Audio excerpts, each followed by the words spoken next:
Ja, we zijn zoals je weet bezig met NPB. Die hebben dus 3 zetels en de Democratische Partij heeft 3 zetels. We zijn al een tijdje aan tafel.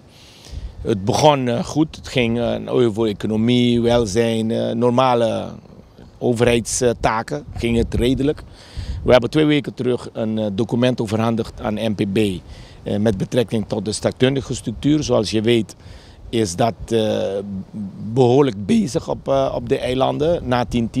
Wij willen dus dat er rust komt op het eiland. We willen dat de Bonaireanen en de Bonaireaanse inwoners, die dan recht hebben op een stem uit te brengen in een referendum, gaan oordelen wat of hoe ze vinden dat Bonaire na 10-10, dus na de invulling van de directe banden met Nederland, met het openbaar lichaam, daar dus een vonnis over vellen.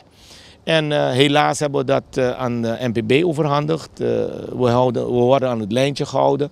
We worden beloofd dat er commentaar zou komen. De NPB heeft geen standpunt met betrekking tot de staatkundige structuur. En dat vinden we niet best. Ik moet eerlijk zeggen dat het niet alle NPB-leden dat is. Maar van de partij, van de organisatie, horen we niks en dat kan niet verder. Dit duurt te lang. En vandaag hebben we een brief naar de NPB-leiding gestuurd, naar de voorzitter van de partij. En daar zeggen we van, moet je luisteren, we wachten jouw reactie schriftelijk af met betrekking tot staatkundige structuur. Maar we gaan wel verder met de andere zaken die voor Bonaire zo belangrijk zijn. Welzijn, economie, gezondheidszorg, andere aspecten die niet kunnen wachten.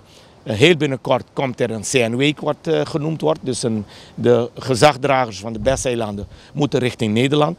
En in Den Haag moeten we gaan onderhandelen voor de Bonaireaanse belangen.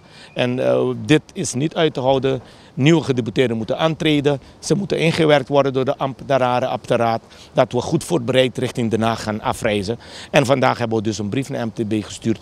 We wachten jullie reactie met betrekking tot de lopende zaken af. Maar we gaan wel praten met andere opties die op tafel liggen. En dat is natuurlijk UPB, want de zetelverdeling is 3-3-3. Dus dat is ook duidelijk en dat gaan we in de komende dagen doen.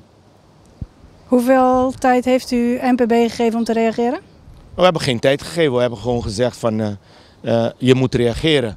En we werken niet met te veel druk. We begrijpen dat NPB een nieuwe partij is. Misschien moeten ze iets meer tijd nemen. Maar het verbaast ons dat een partij met een zogenaamde ervaren leider, die gezaghebber was, minister was, gedeputeerde was, zoals hij zelf zegt. Een zwaar gewicht eigenlijk is de heer Chinachou. Dat hij dus na bijna een maand geen voorstel op tafel heeft. En regeren en regeerakkoorden zijn documenten. Dan moet je akkoord zwart op wit moet je tekenen. En helaas ligt alleen een voorstel van de Democratische Partij op tafel. En we gaan verder. Dat is eigenlijk de boodschap die de brief richting NPB inhoudt.